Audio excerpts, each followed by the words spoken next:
Is this?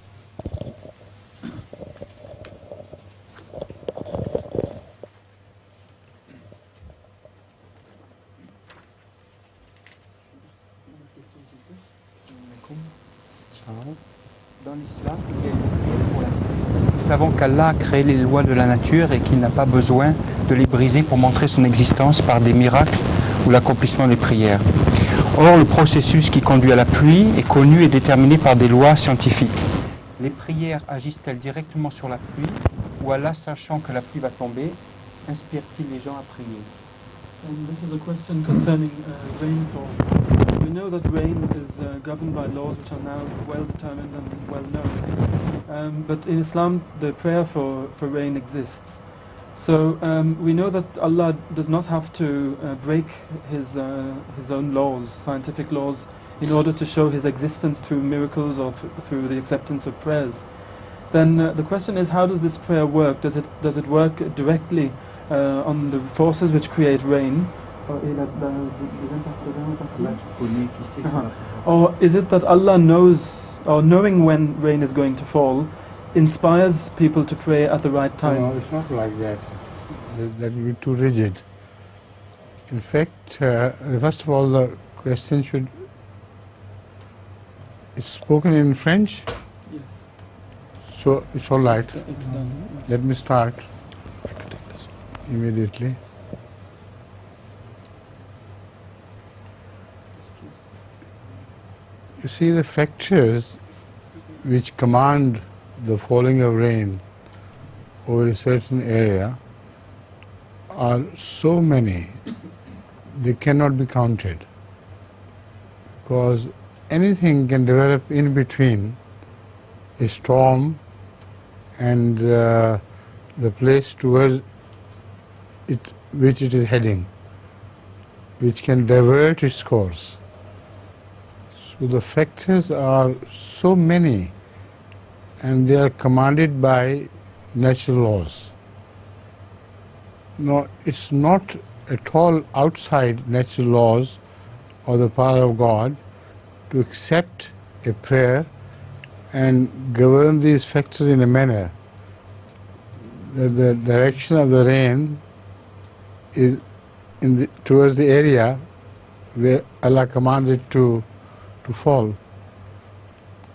And we have seen it happen in so many ways, which 100% proves this belief that the factors remain natural, yet they respond to the prayers.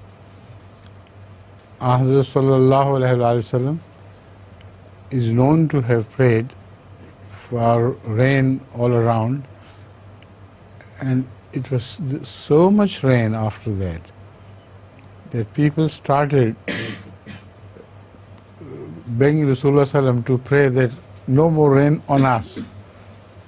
So Hazrat Sallallahu Alaihi Wasallam prayed, Hawalena wala alena.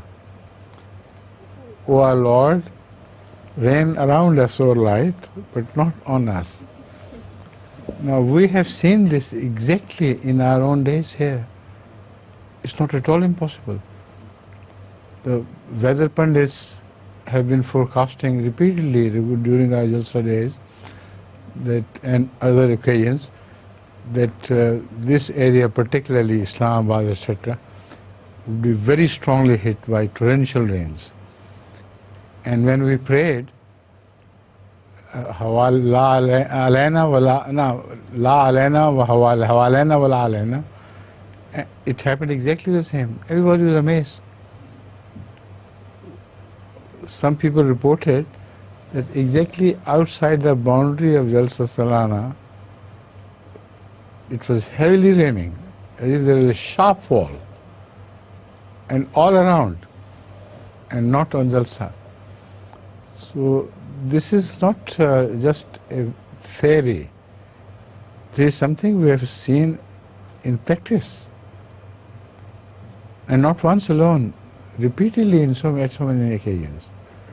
And also during experience with the Sana Rabba, similar things have happened before. So it all depends on when Allah listens to prayers and decides to show His command over natural forces.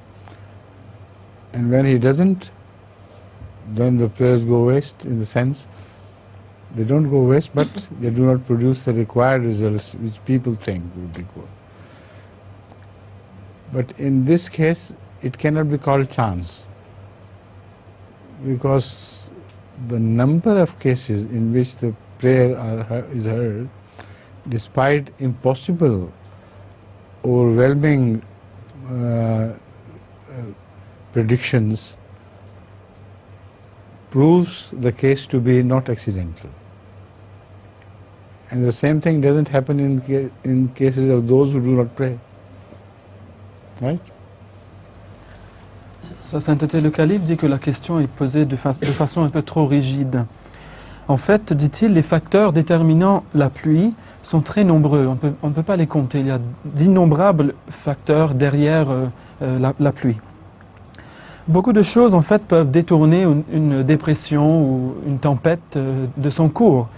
Et donc, cela ne dépend pas seulement sur 2 ou 3 choses, mais sur beaucoup d'éléments qui vont tous contribuer à faire que la pluie, finalement, tombe sur une place certaine, dans une certaine place. Les facteurs, de toute façon, restent toujours naturels. Donc, on ne peut pas dire que la prière va causer des effets qui soient supranaturels ou surnaturels. Ce sera des facteurs naturels qui vont gérer tout cela. Mais la prière, en fait, influence les mêmes facteurs, les facteurs naturels. Et le saint prophète Mohammed sallallahu alayhi wa sallam, on le connaît comme ayant prié pour la pluie lorsqu'il y avait des moments de sécheresse.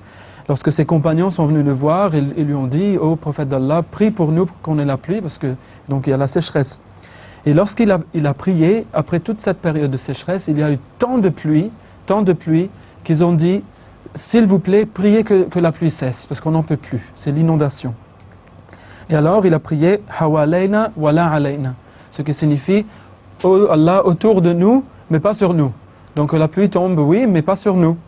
Et alors la pluie a cessé. Et nous connaissons des centaines de cas de notre vivant où nous avons vu ces choses se produire. Lorsqu'on a prié pour la pluie est venue, et si on a prié pour qu'elle cesse, elle a cessé.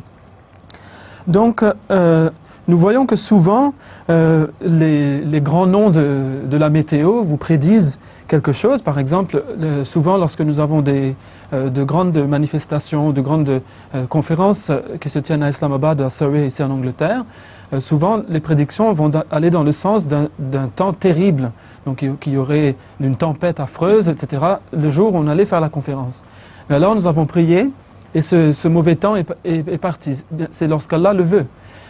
Mais nous avons même vu des cas exceptionnels où des gens ont rapporté que la pluie, on avait prédit que la pluie allait tomber sur les lieux de la conférence, une conférence quelconque, que la pluie était bien tombée, mais tout autour d'Islamabad, et que c'était comme un mur de pluie tout autour, mais que le centre Islamabad était complètement sec. Et cela même nous l'avons vu de nos yeux. Donc, cela n'est pas un cas unique. Il y a des cas aussi dans les Jalsa Salana ou les conférences annuelles à Rabwa, au Pakistan. Nous avons vu aussi de telles choses se produire. Donc, tout ceci dépend en fait de la volonté d'Allah. Est-ce qu'il veut, Allah, est-ce qu'il veut vous donner la pluie ou non? Donc, c'est lui qui va déterminer cela tout seul. Mais enfin, ce qu'on voit, c'est que souvent, les gens ne voient pas les résultats qu'ils désireraient. Donc, ils voulaient autre chose, mais ils voient que les choses sont tout à fait différentes. Mais de toute façon, on voit que malgré des prédictions certaines, lorsque les gens de la météo vont vous dire à coup sûr ça va se passer, on voit que les facteurs sont influencés par la prière, par les prières, et alors on voit que la situation change complètement. Donc pour résumer, la prière influe certainement sur le phénomène de la pluie, mais en agissant selon la volonté d'Allah sur les facteurs naturels. Donc voilà en résumé la réponse à cette question. May I add here a request for Mauritius, which is suffering very much from the lack of rain. If Hazur would kindly pray for them. You see, the same thing happened in Mauritius. Once, the it was declared that a very strong destructive cyclone is heading straight for Mauritius while I was there and we were holding Jalsa Salana. And everybody was terrified. So I said, let's pray and hope. They said that they have calculated everything about the rain and the storm and things which command them. And they said, it's heading straight for Mauritius. I said, let's hope and see. And we prayed, and nothing happened. No storm came. And then came the explanation that somehow the storm got split on way to Mauritius and went on the right of Mauritius and left of Mauritius and left Mauritius alone. Hundreds of thousands of people are witness to this. And the Ahmadis are witness to this, that it happened after we had prayed. Similarly, in case of Germany, it happened so many times that Amirs of Germany used to laugh at it. I said, look here, this is our weather report and this is what is happening. They're two completely contradictory things. While normally the weather reports proved to be true. So it became a joke that if there is an Ahmadi requirement, the weather submits, otherwise it doesn't. Please.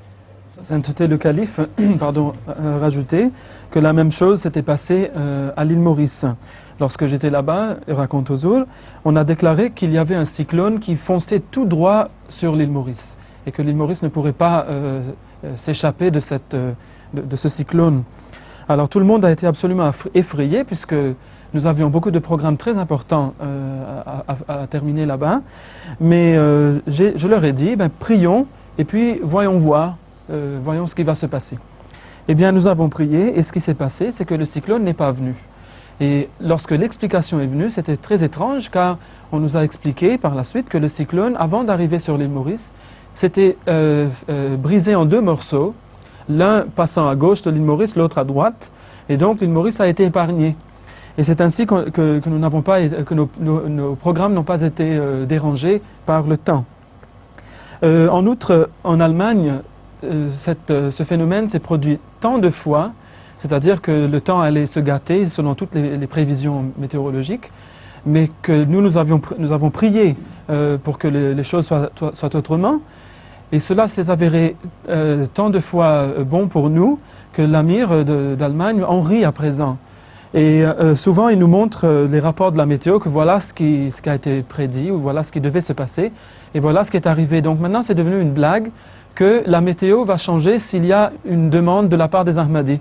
Donc si les Ahmadis ont un besoin quelconque, la météo va se plier à eux et va se changer pour eux.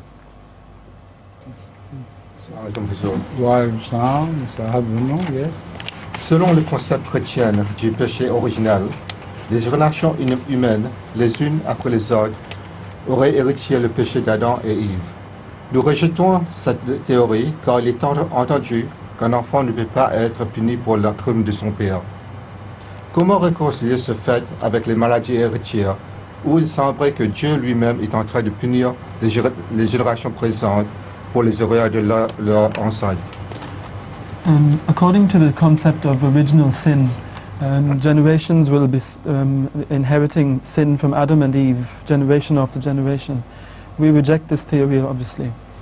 But how do we reconcile our belief that this isn't true when we see in the world in the medical world, genetically inherited disease seems to be passing down through the generations, and it would seem that Allah is punishing. There is no sin which passes down the generations, because sin once committed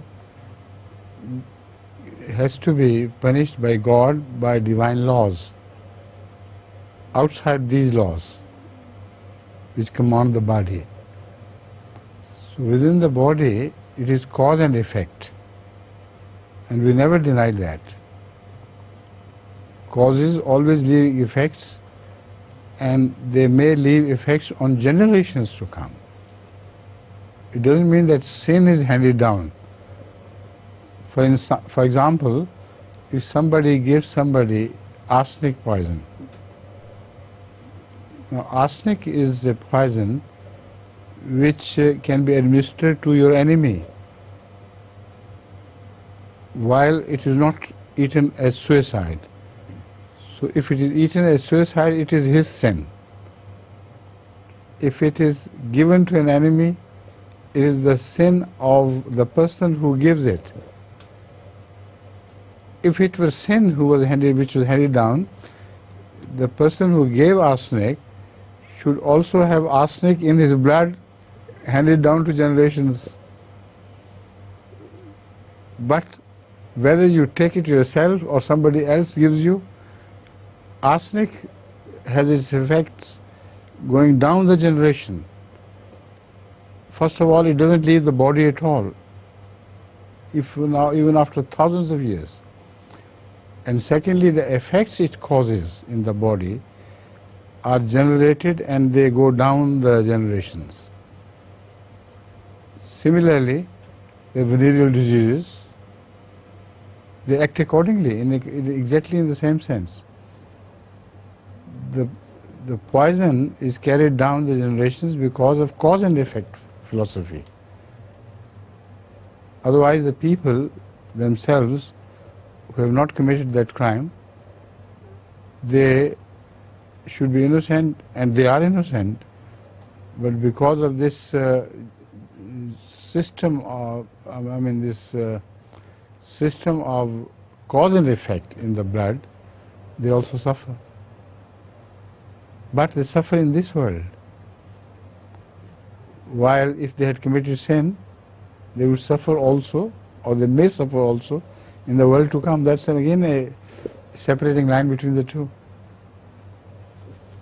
Sa sainteté dit qu'il ne s'agit pas ici, dans le cas des maladies transmissibles par l'hérédité, du péché. Il ne s'agit pas de la question du péché. Un péché, une fois commis, doit être puni par Dieu selon certaines lois. Et ces lois se retrouvent en dehors du sphère des lois corporelles ou des lois ayant trait au physique de l'homme. Mais toute cause, on le sait, a un effet. Et parfois, cet effet peut se manifester au fil de générations à venir. Elle ne se manifeste pas seulement dans le cas de la personne en question. Prenons le cas d'un empoisonnement par l'arsenic. Si la personne qui est en train de prendre de l'arsenic le fait par exprès, c'est donc un suicide. Et c'est la personne qui va être responsable, et donc c'est un péché que commet la personne elle-même. Par contre, si ce cas de figure a trait à un assassinat, alors dans ce cas-là, la personne serait bien sûr innocente. Et ce serait l'assassin qui serait le pécheur, le péché irait à lui, à son compte. Mais cela dit, l'arsenic est une telle substance qui ne quitte pas le corps, il reste dans le corps même jusqu'après la mort, et même au-delà de cela. Et l'arsenic peut même affecter les générations qui vont suivre la personne, car l'arsenic va affecter les gènes des générations qui vont venir après. Donc voilà un produit qui peut avoir cet effet. Donc là, nous parlons de lois de...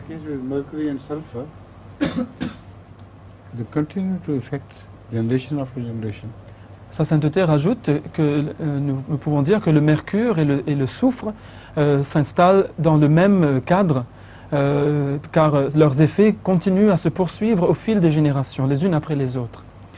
Donc, nous pouvons dire aussi que les maladies vénériennes sont dans le même cas. Donc, cela suit les mêmes effets jusqu'à de longues générations après.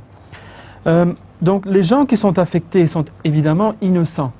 Ce n'est pas de leur faute qu'ils souffrent de ce qui s'est passé dans le passé. Mais ils doivent subir ce système de cause à effet. Ils ne sont pas exemptés de ce système de cause à effet. Ils doivent subir les conséquences. Mais par contre, leur souffrance se limite à ce monde-ci. Ils ne vont pas continuer à souffrir dans l'au-delà. Car, comme le calife l'avait dit, il ne s'agit pas de péché ici. Il s'agit d'autre chose, de ce système de cause à effet. Donc, parfois, lorsque de telles choses sont commises, les effets peuvent être très très longs, mais cela n'a rien à voir avec le concept du péché originel. Salam alaikum Hazoul. Salam alaikum Hazoul. Dans un programme télévisé sur la nature du Christ, un prêtre catholique a déclaré qu'il n'était pas venu défendre l'Église ou son histoire, mais la réalité du Christ dans l'expérience personnelle des chrétiens d'aujourd'hui. Que pensez-vous de cette nouvelle attitude par rapport à l'Église? In a recent television program, a Catholic priest declared that he hadn't come to defend neither the church nor its history, but he had come to defend the reality of Jesus Christ in the living experience of Christians today. What does Hazur think about this new attitude vis-à-vis the It's not a new church? attitude. It's a very old, well-beaten attitude. When they cannot offer any proof, they go to these spiritual experiences they refer to. While the followers of every religion can quote the same thing. Hindus, even Buddhists, who do not believe, apparently nowadays Buddhists don't believe in God, and Taoists and so many religions, you go to them and they will tell you the truth of religion lies in the inner experience. So they escape from the world around, the world of facts, into a world in which man cannot peep. And under the cover of experiences, they try to prove the so-called reality of Jesus is just imaginary reality. The reality of Jesus is what the Holy Quran tells, and that's all. Sa sainteté le calife dit qu'en fait, cette attitude n'est pas du tout une qui est nouvelle, mais une attitude qui a été bien utilisée, et cela souvent dans le passé. Nous voyons que lorsqu'ils n'ont plus de preuves à fournir, ils se réfugient dans ce monde imaginaire des expériences personnelles de la personne en question. Mais cela, tout le monde peut le faire. Les hindous peuvent le faire aussi, ils peuvent parler de leurs expériences personnelles. Les bouddhistes aussi, même si de nos jours, ils ne croient plus vraiment en Dieu. Mais si vous allez même chez les taoïstes ou même les autres, ils vont vous dire les mêmes choses, ils vont vous raconter les mêmes histoires. Donc, on voit qu'ils s'échappent vers un monde pour que vous ne puissiez pas les poursuivre vers ce monde, car c'est un monde imaginaire qui va préserver une réalité qui est imaginaire, dans ce cas de Jésus-Christ. Mais la seule réalité à propos de Jésus-Christ, c'est la réalité que nous présente le Saint-Coran, il n'y en a pas une autre. Certains musulmans désirant pratiquer l'islam rejettent l'ensemble de la culture occidentale. Est-ce l'attitude correcte à adopter? Sinon, selon Hazur, quel aspect de cette culture serait-il compatible avec l'islam? Some Muslims believe that to be able to practice Islam, they should reject Western culture as a block. Pardon, le reste de la question? For instance, when they boycott Western culture, what will they boycott in the society in which they have to live? They should define it. It's impossible to boycott any Western culture in any Western country altogether while you still live there. So return to your own country, that's the only answer. But while you decide to live here and draw benefits from their economy, you have to you have to adopt a policy of give and take. And in that respect, I have repeatedly said that all parts of all cultures are not bad. There are some parts of some cultures which are far better from the culture of the country to which you belong. And you should readily adopt that. For that we have an injunction from Hazrat Rasulullah sallallahu alaihi wasallam, who says that Du'allatul Mu'min, Kalimatul Hikmate, Du'allatul Mu'mine. The word of wisdom should be treated like a lost, any lost property of a person. When you see the lost property, your lost property, You don't have to take permission from others. You just grab it and you don't feel at all any complex at getting that lost property from wherever you get it. So wisdom belongs to believers. And when they find a word of wisdom anywhere in the world, they must capture it, recapture it, without any complex. Because Allah has created wisdom for believers. So in that sense, there is wisdom in many cultures. There is goodness in many cultures. And Islam stands for goodness. So if some Muslim cultures have lost that goodness, and British culture still maintains that goodness, then it is essential for the Muslims who are living here to acquire that goodness, not to boycott it. Sa Sainteté le Calife dit que ces gens qui disent qu'il faut que l'on rejette la culture occidentale en bloc, eh bien, que vont-ils rejeter exactement? Que vont-ils boycotter? Ils devraient définir leur boycott, car ils ne peuvent pas la boycotter complètement. Ce n'est pas possible que, tout en vivant en Occident, qu'ils rejettent complètement la culture occidentale. Car ils veulent profiter de l'économie du pays occidental en question, il faut bien qu'ils adoptent certains aspects de la culture locale. Sinon, la seule réponse pour eux, c'est qu'ils quittent ces pays, qu'ils rentrent chez eux, dans leur pays. C'est la seule façon qu'ils pourraient vivre cet islam-là, selon leur idée. Mais je l'ai dit de façon répétée, dit le calife, qu'aucune culture n'est complètement mauvaise. Toute culture comporte des aspects bénéfiques, des aspects qui sont bons pour nous. Et comme nous avons hérité cette bonne parole du Saint-Prophète Mohammed Rasulullah sallallahu alayhi wa sallam, Kalimatul hikmati dallatul mu'min. Donc la parole de sagesse, c'est la chose perdue, ou le bien perdu du croyant. Donc lorsque vous perdez quelque chose, et tout à coup vous tombez dessus, eh bien, vous n'allez pas demander de l'autorisation à quiconque pour vous réapproprier cette chose. Vous allez sauter dessus, vous allez prendre tout de suite. Donc, vous devez considérer ces choses dans le même cas.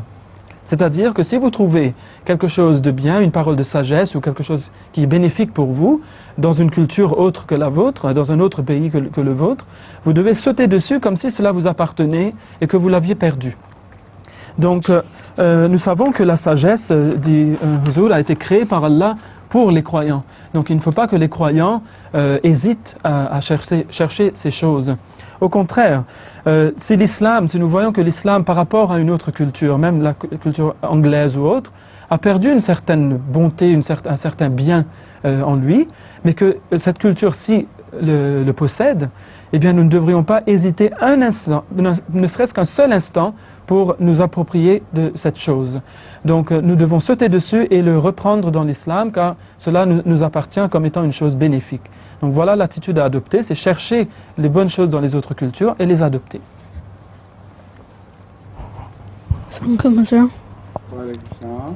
Quel est l'ange le plus important pour nous et pourquoi? Which is the most important angel for us and why?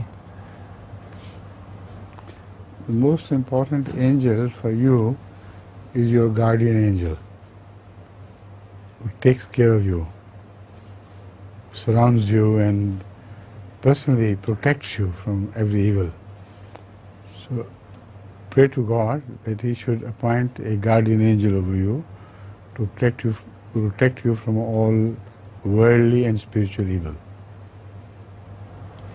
Sa Sainteté le Calife dit que pour toi, l'ange le plus important, ça doit être ton ange gardien. Car c'est cet ange-là qui va s'occuper de toi et qui va te protéger contre tout mal et qui va te protéger contre toute chose qui pourrait te causer du tort. Donc l'on devrait prier à Dieu pour qu'il nous donne un ange gardien qui nous protège contre tout mal spirituel ou mal de ce monde. Huzur. Huzur, pourrait-il nous raconter l'histoire d'un personnage important qui aurait accepté le Messie promis et salatu wassalam suite aux éclipses de la lune et du soleil? Could Huzur tell us the story of any one person a well-known person or important person of his time who would have accepted the promised Messiah following the eclipses of the sun and the moon in 1894.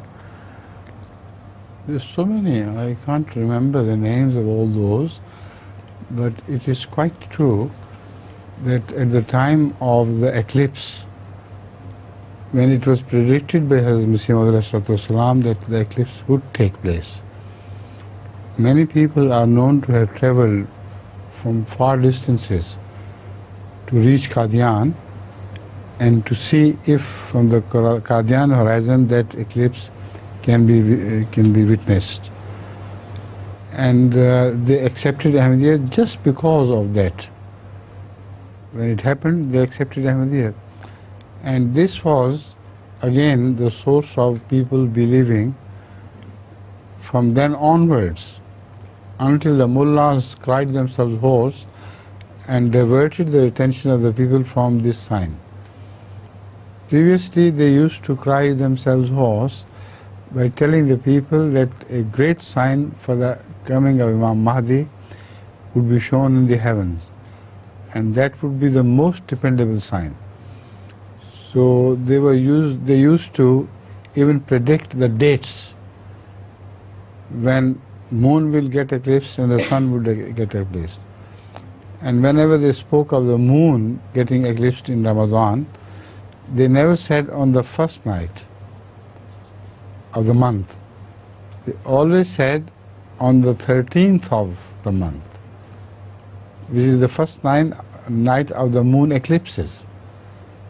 So that is exactly the situation as it prevailed before the event of these signs appearing in the heaven. They were telling everybody, every place in India was in every place in India, wherever the mullahs belonged, they always spoke this in their mosques. And amazingly, as the time grew nearer, their voices became louder and louder. So in one case, I remember, in Kamalpur, one person was a young student. He heard this from the mullahs that these signs will appear when the Imam Mahdi comes. Now, it impressed him so much that he was waiting. He inquired when would it happen. He said, according to his calculation, it should not be far. When he heard from somebody else in another mosque, people were abusing Hazrat Masih Maud and indulging in all sort of violent, gali galoch we call it, invectives in English. He said, what's happening? Why are you so much against somebody? He said, don't you know there is a person in Qadian who claimed to be the Imam Mahdi. So he's a liar and we are calling him bad names because of this. So that connected with this talk of signs made him decide to inquire from the people whether these signs had appeared or not. So quietly the mullahs agreed that these signs had appeared, but not in the way they should have appeared. The eclipse did not take place on the first night of Ramadan. So that way they started drawing people's attention away from this. But it was a fact of life which was published in the newspapers all over the world. They could not altogether hide it, but this was the excuse they discovered. Now this person who is writing this, I have read this register of reports by Sahaba, how they became Ahmadi, and I am now telling you the story of a person who writes or dictates this story himself to some scribe. So he said, then I decided that I must go to Qadian and see for myself. Because if that person is truly Mahdi, then he would also have some signs on his personality, on his face, on his features, on the way he talks, etc. So he decided to go to Qadian. Until then he had not accepted Ahmadiyyat. When he reached there and saw Masih Maud, it completely transformed him. From a non-believer to a believer who did not require any other sign, but the sign of the very personality of Masih Maud. So this is one example, but one of thousands of other examples. This sign in the heaven did produce a chain reaction among the righteous believers who began to become Ahmadis because of this. So this prophecy was not in vain. If it had to be rejected altogether, then where was the use for this prophecy? Sa sainteté le calife dit qu'il y a tant de cas, il y a des milliers et de milliers de cas que l'on connaît, mais je ne me souviens pas évidemment des noms de toutes ces personnes, mais il est certainement vrai que juste après le signe de ces éclipses, donc l'éclipse lunaire et solaire, beaucoup de gens s'étaient rendus à Qadian seulement pour voir si sur l'horizon de Qadian on pouvait bien apercevoir ces deux signes, ces deux éclipses. Et lorsqu'ils ont vu que c'était le cas, alors ils ont accepté en masse, en très grand nombre, le Messie promis. Eh bien, parmi ces gens, il y avait bien sûr cette personne dont l'histoire le calife a raconté, mais auparavant, le calife avait dit que c'était la raison, donc ces éclipses, c'était la raison pour que beaucoup de gens par la suite entrent dans la communauté, jusqu'à ce que les mollahs se mettent à démentir ces signes. Eux qui avaient été ceux qui en parlaient le plus avant que les signes n'apparaissent. Eh bien, auparavant, dit-il, ils n'avaient cesse de répéter dans leur mosquée que les deux signes les plus importants qui permettraient la reconnaissance de l'imam Mahdi lorsqu'il viendrait seraient justement ces deux signes, les éclipses lunaires et solaires. Et il mentionnait même les dates, comme étant le 13 du Ramadan et le 28 du même mois du Ramadan. Et partout en Inde, ils en parlaient dans leur mosquée. Eh bien, ce qui est plus intéressant d'ailleurs, c'est qu'au fur et à mesure que le temps se rapprochait pour l'accomplissement de ces signes, le ton de leur voix montait. Donc ils en parlaient de plus en plus et ils réclamaient ce signe de plus en plus. Alors le calife a parlé d'un homme qui s'était rendu à une mosquée de Kamilpur et il a entendu là-bas un imam en train de dire, un mollah en train de dire que le signe de la reconnaissance de l'imam al-Mahdi est ce signe-ci, donc il y aurait l'éclipse lunaire à cette date-ci et l'éclipse solaire sur une autre, dans le même mois du Ramadan, et que le temps était très très proche où cela allait se manifester. Et cela avait fait une impression très profonde sur son esprit. Il n'a pas oublié cela. Plus tard, d'ailleurs, il a été dans une autre mosquée et il a entendu des gens en train de lancer des injures à une certaine personne. À propos, ils injuriaient sa personne alors qu'elle n'était pas là, bien sûr. Alors, il leur demanda, mais de quelle personne parlez-vous ainsi? Ils dirent que tu n'as pas entendu qu'il y a un homme à Qadian, dans le village de Qadian, qui s'est déclaré l'imam al-Mahdi? Eh bien, c'est un imposteur, etc., etc. Donc, ils n'ont pas cessé de l'injurier. Mais tout à coup, il s'est souvenu de ce que cet autre imam avait dit à propos des signes qui accompagnaient la venue de l'imam al-Mahdi. Et donc, il s'est mis dans son cœur cette idée que je dois me rendre à Qadian pour aller voir cet homme de mes propres yeux. Car si les signes s'accomplissent, et cet homme est vraiment vrai, eh bien, je dois le voir. Eh bien, quand il est arrivé à Qadian, il n'a pas eu besoin d'aucun signe, excepté le signe de la personnalité même de l'imam al-Mahdi alayhi salam.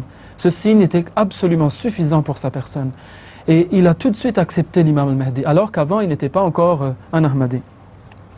Donc ce que nous avons vu, c'est que ce signe céleste, certainement, a apporté des milliers de personnes à accepter l'imam al-Mahdi alayhi salam. Ceci n'est qu'un exemple parmi tant de milliers. Le calife dit que j'ai lu cette histoire dans le compte rendu des sahaba, des compagnons du Messie premier alayhi salam, qui ont rapporté comment, ou raconté à des scribes, ils ont dicté à des scribes leur histoire, comment ils ont reconnu l'imam al-Mahdi, comment ils l'ont accepté. Et parmi, il y a cette histoire-ci. Alors ce que nous pouvons dire, en bref, c'est que ce signe céleste des éclipses a produit un effet de boule de neige qui a vraiment passé à foudroyer toute l'Inde, on peut dire, et que des gens par milliers sont entrés grâce à ces signes dans la Jamaat Ahmadiyya en acceptant l'imam al-Mahdi alayhi salam. Est-ce que Huzur pourrait nous rappeler l'histoire de est-ce que Allah n'est-il pas suffisant pour son serviteur? Parce que je me souviens plus et j'ai vu que c'était une partie d'un verset du Saint-Coran. Could Huzur remind us of the story in the lifetime of the promised Messiah which had to do with Alaysa Allahu bikafin abda? Which Sister Salima said she's seen as very Haven't I important. spoken repeatedly of this? I think so. Huh? I have. So do you think it's worthwhile to repeat all this again? Has this been discussed in this class or not before? Not in this class before. All right, then if it's not discussed in this class, then of course I should repeat it here. Everybody doesn't have recourse to every class, so those who listen to this class, they would also be apprised of the facts. You know, the night before, the father of Hazrat Masih Maud was destined to pass away. He received his revelation in the words of the Quran, وَالسَّمَاءِ وَالطَّارِقِ وَمَا أَدْرَاكَ مَا الطَّارِقِ. We will bring to witness the heavens and that which would appear after dark at night, which comes during night. Now, immediately, because his father was ill, Hazrat Masih Maud interpreted it as the prophecy of the death of his father. Now, for a passing moment, he was completely shaken because he depended entirely upon his father's kindness for his living. He had never taken interest in his personal properties and estates, etc. And everybody was governed by his brothers and others. So food was sent to him because of his father's paternal love, and suddenly he thought, what would happen to me after the death of my father? At that moment, he heard a glorious revelation. It was glorious and majestic and awe-inspiring. He said, Alaysa Allahu bikafin abda? Isn't God sufficient for his servant? You think you depend upon your father? All your life you have been depending upon us. And this is the first signet ring carrying these words, Alaysa Allahu bikafin abdahu, which Hazrat Masih Maud got prepared for him immediately after this, so that he would wear this ring all his life in his right hand fingers. I think it was the little finger, but maybe it was the middle finger, but I don't remember exactly. But it was always worn in his right hand. And it was a message. Of course he remembered the message, but whenever he looked at it, it reassured him that God is sufficient for his servant. All his life he wore this ring, and after his demise, his personal property, rings, etc., were distributed by drawing of lots. So it had to go to one of his sons. But it so happened that the Lord drew in favor of my late father, Hazrat Mirza Mahmud Ahmad, who also happened to be the eldest son. And nobody understood the philosophy of this at that time. But when Hazrat Mirza Mahmud Ahmad became the second caliph, then in his will it was made clear that it was not accidental, it was ordained. He said, I bequeath this property, the string, to the next caliph, not to my son. And from him it would forever pass on to the next caliph and next caliph. So that is why it was handed over after his demise to Hazrat Mirza Nasir Ahmed, my eldest brother, but it was not because of his being my eldest brother that he was given this ring, only in the capacity of a caliph. So that is why after his demise, this was not passed on to his eldest son, Mirza Anas Ahmed, but bypassed him altogether and came to me. So the same thing will happen after my death. Sa sainteté dit que la nuit précédant le décès du père du Messie premier, alayhi salam, lorsque sa mort était destinée, celui-ci qui n'était pas encore devenu le Messie reçut cette révélation. Ce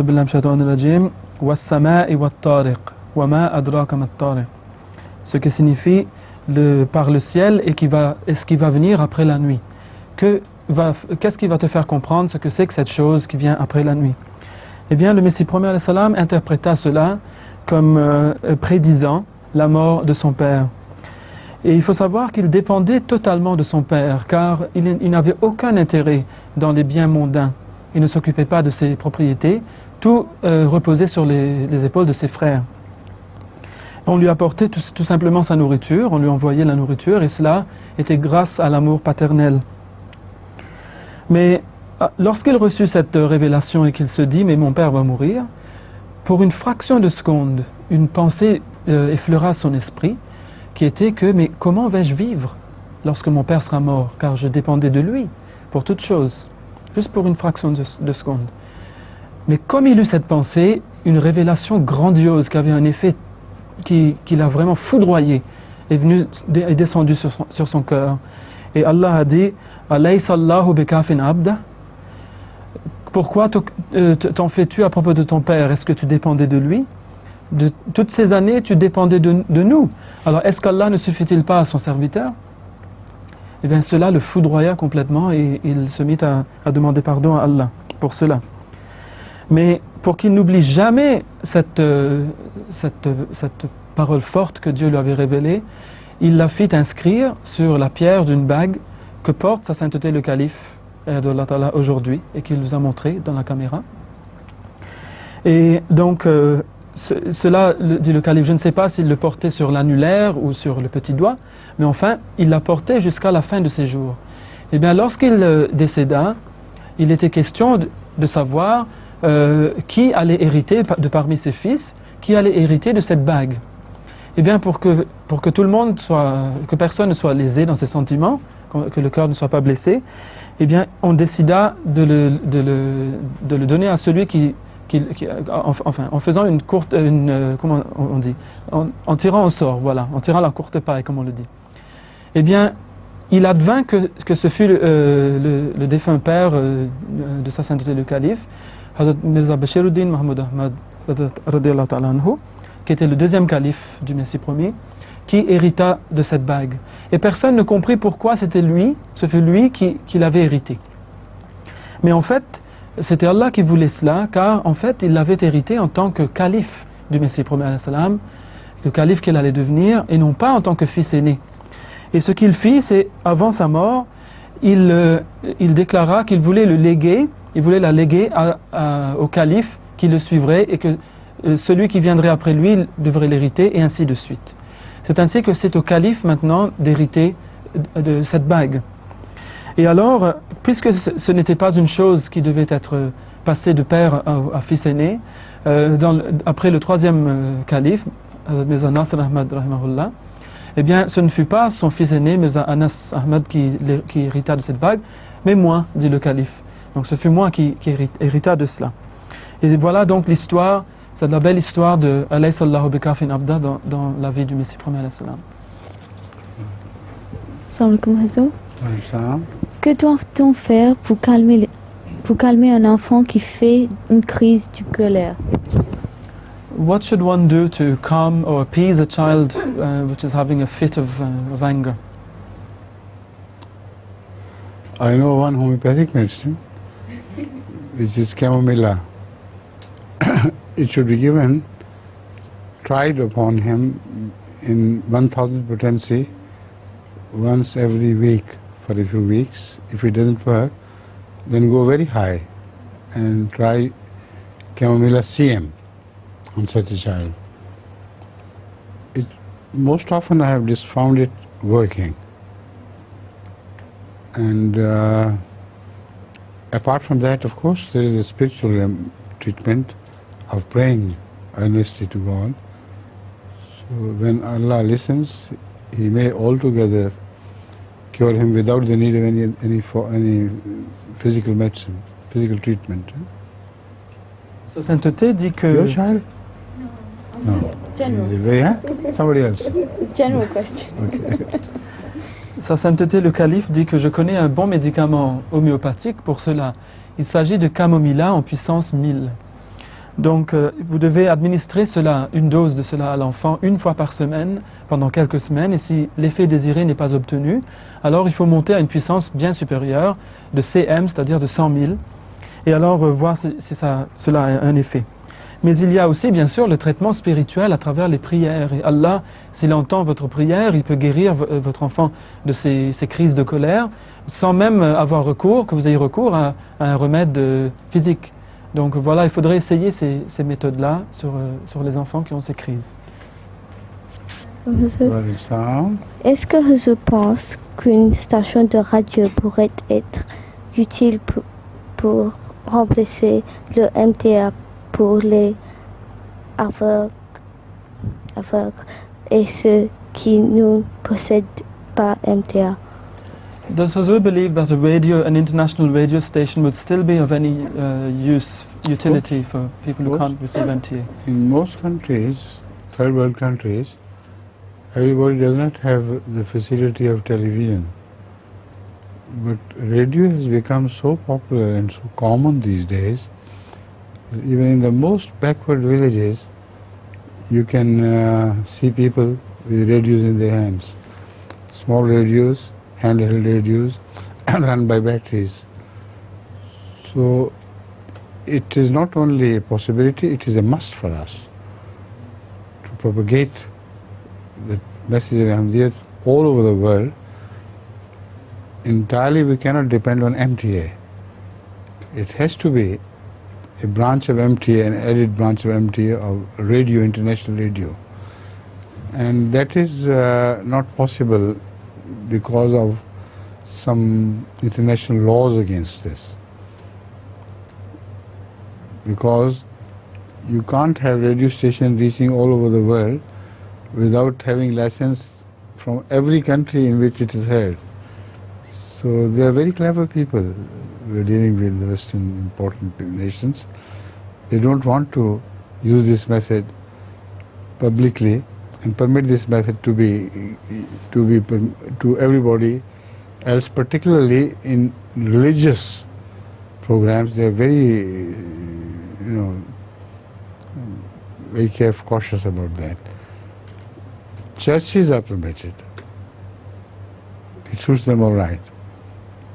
But an Ahmadiyya program, I think it is going to hurt them. So I have thought of a way out. And nowadays, Ahmadiyya scientists are working on this. Without any license, our television license covers the whole world. So we are devising a small radio set which would be attuned to Ahmadiyya International Television. Without that antenna, that long antenna anywhere. And wherever the Ahmadis are, they can listen to this Ahmadiyya International Television's programs through their small radios. Now, some Ahmadi scholars have reported a breakthrough, and they're approaching it. So nothing in the world is impossible as long as you're striving hard to make it possible. So scientifically, I think it will be feasible within the next 2-3 years. Sa Sainteté le Calife dit oui, donc une station radio internationale est une chose absolument nécessaire pour nous, car la plupart des pays du tiers-monde n'ont pas accès aux antennes paraboliques pour capter les émissions satellites. Mais par contre, vous verrez des radios en utilisation même dans les villages les plus isolés et même où il n'y a pas l'électricité courante, où on n'a que des piles par exemple pour faire marcher ces batteries, mais ils les utilisent quand même. Donc c'est une nécessité pour nous que d'émettre sur les ondes radio dans le monde entier. Mais il y a un problème, c'est que pour émettre sur les ondes radio, il vous faut un permis de chaque pays où les ondes, jusqu'où les ondes vont arriver.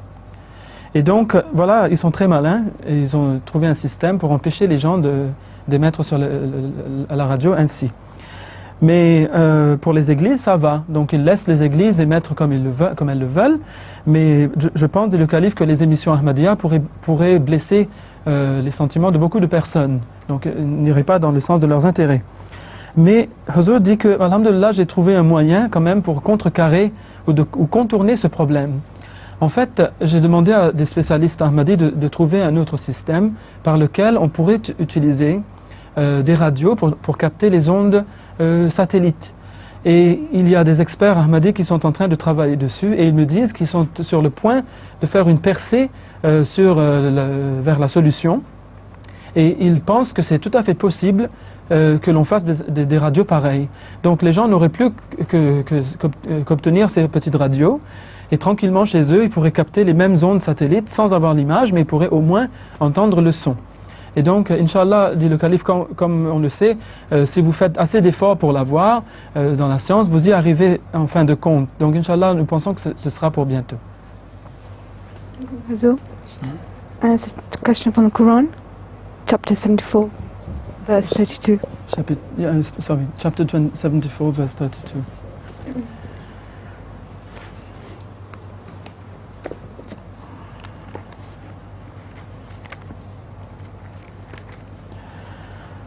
أعوذ بالله من الشيطان الرجيم بسم الله الرحمن الرحيم وليقول الذين في قلوبهم مرض والكافرون ماذا أراد الله بهذا مثلا كذلك يضل الله من يشاء ويهدي من يشاء.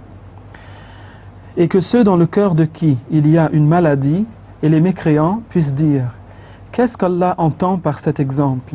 C'est ainsi qu'Allah juge égaré qui il veut et guide qui il veut.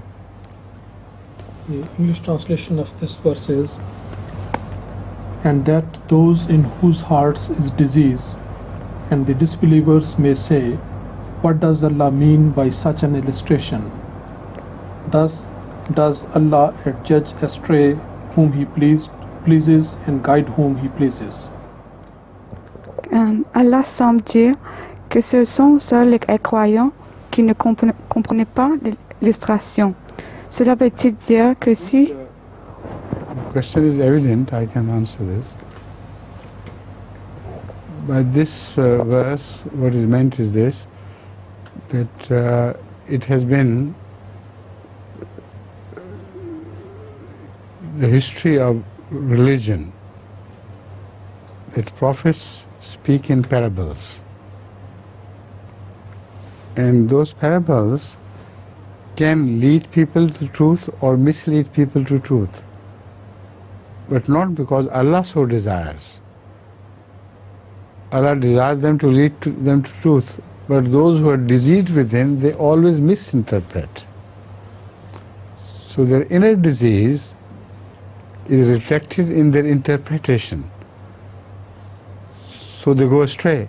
So the same thing leads people to righteousness, and the same thing leads people to further evils.